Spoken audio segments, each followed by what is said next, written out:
In the late 2000s and early 2010s, a new breed of shooters began to cling to dominance in the video sphere, namely the cover-based shooter. These games were about burly men sitting behind cover and shooting enemies while avoiding being shot themselves, of course. Zafir is a cover shooter TTRPG, released in the year of our Lord 2020. In the world of Zafir, society is beginning to recover after the magical world war, which underground elf orcs emerged from the ground to genocide the topsiders. In glorious Magitech warfare, you shot the elves, and now the world is in an uneasy peace. But let's not kid ourselves here, the Lord kind of bullshit and doesn't really mean jack shit in terms of gameplay. You have guns, you have magic, shoot bad things. But let's cut to the chase here. This is a D6 system. You're going to be rolling the dice, and anything on a 5 up is going to succeed, most of the time. First, let's make a character. You'll need to choose your starting class.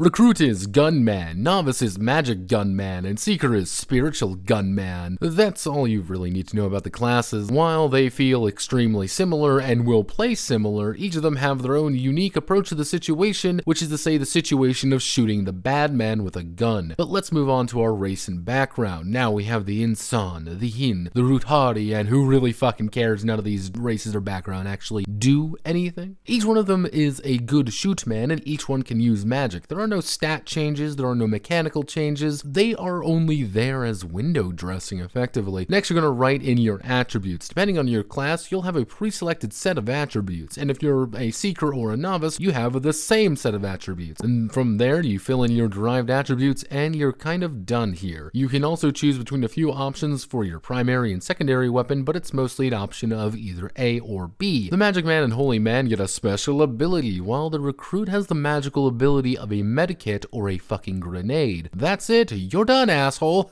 Though this does lead to your responsibilities, which are your main skills and completely irrelevant at the same time. Character creation is pretty underwhelming, but the main meat of the game comes from its combat system. Combat is an involved process, demanding a map to be in place at all times, making sure the PC manages their health, armor, and shield points at different times as well. Now, those attributes weren't just for show, and that introduction wasn't just a ha-ha. This is a cover shooter RPG. The main crux of the game comes from maneuvering around the field in a rather detailed system of managing agility points and movement abilities. Well, when you've lined up a shot, you're going to make an attack. As long as you score a 5 or 6 on an aim die, you're going to hit. These are mostly your own, but if an enemy is in half cover or no cover, or you're at a higher elevation, you'll gain more aim die. You're going to be rolling the same pool as your crit die. If the crit die hits a 6, you'll apply that crit damage. For example, our standard automatic rifle, Pew Pew, has a damage of D3 plus 2 and a crit damage of plus 2. If it hits, it'll do around 3 to 5 damage, and if we crit, we're going to do 2 damage on top of that. Most of the game is about positioning, popping out of cover, popping off a few shots, and popping then right back into cover. Even will attacks play by the same rules as above with slightly different dice pools. And of course, I forgot responsibilities. You roll D6s equal to its level, and on a 5 and 6, you succeed. That's it. Later on, you'll get more toys to play with in the form of abilities, but you know that big pitch of having a lot of classes? Zafir is somewhat lying to you. There are a very strict progression for each class, with Seekers and Novices only having 2 options to deviate from, while the Recruit has more, but it still gets put down a particular path pretty quickly. You'll get 1 ability from your current class per level, but outside of that, there really isn't much to go off of. Out of the 15 levels, you'll get 4 attribute increases and 6 responsibility increases, but even then, you'll only get 1 ability per class per level, and then it even provides you with a